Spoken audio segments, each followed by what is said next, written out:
In the 70s, I graduated in 1974, and that's when the disco fever first started coming out. So my friends and I used to go to a place called Harry's in Canton, and we do disco every weekend. That was when John Travolta and all these guys were doing their stuff, and we were trying to be like them. So that's how it affected me in the 70s. Well, I was a drummer. I played in Carrollton High School junior band, and then after I got out of high school and later on in the 80s, I started playing music or drums with country western bands, and that affected my life a lot. You know, it was kind of cool to go out and meet all new people and see if I could play better from one week to the next. Because I was more, in the 70s, I was more into rock and roll. Can't really think of the name of a band right offhand, but later on moved on to the country western part of it, and Merle Haggard was a very big you know, artist back then, and I like to listen to his songs a lot. Positive. Back when I was playing in the bands and things like that, country western, it did subsidize my income quite a bit. At the time, that's when my son was born. Whenever we started playing in country western bands, and the money was tight. The work, you know, I worked a lot, but I didn't get paid a lot. So the music from the money from the bands on the weekends helped out a lot. On it. Well, back then the music itself was, I don't know, I guess a lot more outgoing. You know, the rock and roll band, and you know, things like that. Music now is, I don't know. I think back in the 70s and 80s, I think music was more personal than what it is now. Think about it. You know, the songs had meaning, whatever. I guess I just don't understand the music of today, so it's hard to even understand the words, much less what it means. Yeah. I think music, you know, back when I was going through the music phase of it, I think the lyrics and things like that have helped me in my writing of poetry. I'm able to pick, you know, my feelings and put them into words. You know, maybe the music back then helped. And I guess it kind of brought me out of my shell a little bit more back in the 70s and 80s when I was running around with buddies and stuff like that. You know, you don't see me out on the dance floor now like we used to back then.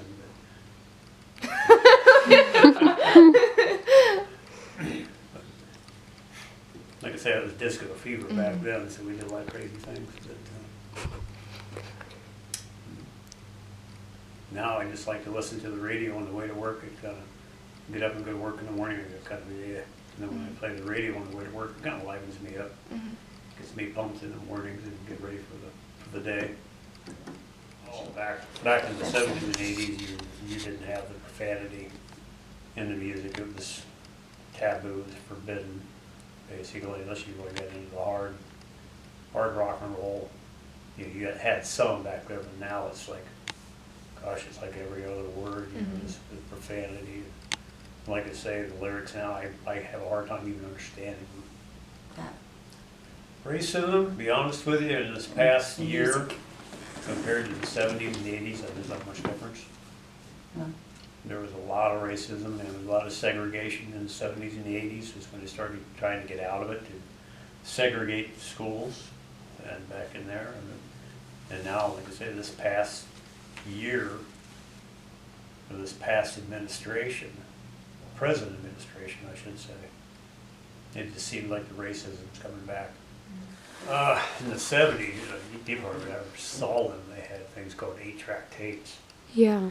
You know, and this is like the old time. They still had the vinyl records, and then in the 70s, matter of fact, I bought a big console stereo, and it's like I played my 8-track tapes and the records and things on them, and then it transfers. So that moved on from there to the regular cassettes, and then it started getting into CDs and things like that in this year in the last 10, 15 years. And now what have we got? Flash drives for all the music and downloading. We have like Spotify and Pandora and Had none of that. yeah. In the 70s and 80s, that stuff was unheard of. You didn't even know what that was. Yeah, you would wait for like a record to be released and stuff like Yes. that. Yeah, you went to the stores, they had big record stores at the mall, and you went up there and sifted through, just kind of like they do on, what is that, I can't think of the name of the show, where they're sitting there going through all the comic books.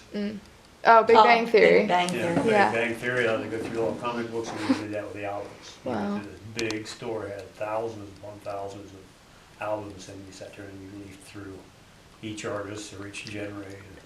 I think. I would say the music now is a lot more vulgar as far as sexuality than it was back in the 70s. Like I say, the profanity and things like back then in music and movies was prohibited. And everything, a lot of things were censored more than they are today because of today's society is more open, more outgoing. You know, a lot of things were censored more. You want me Yeah, to go do- ahead. Yeah, I would have to say it did affect our relationship because whenever Rick and I worked together in LRC, a rubber shop, and he would always whistle tunes. I'd always hear him in the back, and he'd be whistling all these tunes and stuff. He still And does. yeah, he's still well, but he would always whistle some tunes and stuff, and I always thought it was kind of cool. He always seemed happy, you know, whistling around the shop and stuff. And it always put you in a better mood. And then we had music that played in LRC, where I worked, and it always made you feel better. It made you the work go faster. It made you happier. But I feel it helped our relationship. I mean, he always seemed so happy. You know, it always kind of perked you up. So I think it helps relationships. So now I'm a grumpy old man, I don't whistle anymore. He doesn't much anymore. He really doesn't. And actually, the bus driver, I ride on a bus in the mornings, and he whistles. He gets to, you know, it'll be all quiet, and all of a sudden he'll start whistling, and you just perk up. Yeah. You're just like, oh, you know. So I think music has a big effect on people's moods, feelings, everything. So then and now. Yeah. Oh, I don't know. I think the kids, music brings out the best in the kids. Like we play, you know, when we are allowed to have music in the schools, the kids are happier. They want to dance. They want to, back when I was in school, I was in the 80s. I liked the Def Leppard, the AC/DC, the Kiss, the Ozzy. We don't really, kids nowadays dance and get on the floor and spin and stuff like that. And, you know, it makes them happier. You turn music on and they all just want to dance and they're happier. It affects their moods. It does. I think in the 80s also, when you were little, there was a lot more TV shows, programs on the TV that, you know, had a lot more music for the children. You know, we had Barney and Big Comfy Couch and all those ones that, you know, we watched when you were little. And every one of those ones had like songs that the children would sing. And of course there was always, you know, the CDs and things like that we had. They just got played and but it was fun. Another thing that I noticed in school too is years ago when I first started, I've been in school for 14 years, and the lady, the intervention specialist, played music to teach the kids multiplication, addition, alphabet. They learned quick. Now I notice we don't have that anymore, and the kids just don't seem to learn as quickly. But they did learn it with the music. They had this music, a song to go with the alphabet, with the multiplication, with the addition, and they learned so much quicker because they had that beat going with the music. Nowadays, we don't have it in the school, at least not in the rooms that I'm in, and they're not learning them as quick. So, but that's, I mean, the kids learn with music. Don't forget all the tones and everything.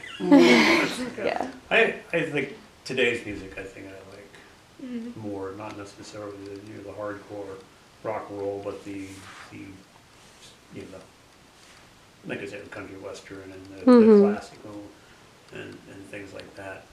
Some of the songs out there now, like I say, I just have, some of them have more meaning to them, where I can sit and listen to them. Where like I say, back in the 70s, I was younger and I listened to the, you know, rock and roll, stuff like that. Not me. I like the 80s music a lot better. When you hear the songs from the 80s and 70s, does it just take you back? Yes, it does. And I prefer to listen to them. I have had Taylor download a lot of the 80s songs for me. And I still put my iPod in and listen to She that. got me hooked on the 80s. And I do. I prefer 80s music better than I do today's music. I like it. It brings back old times, good Yeah. times. And yeah, I prefer 80s music a lot better than today's music. Yeah.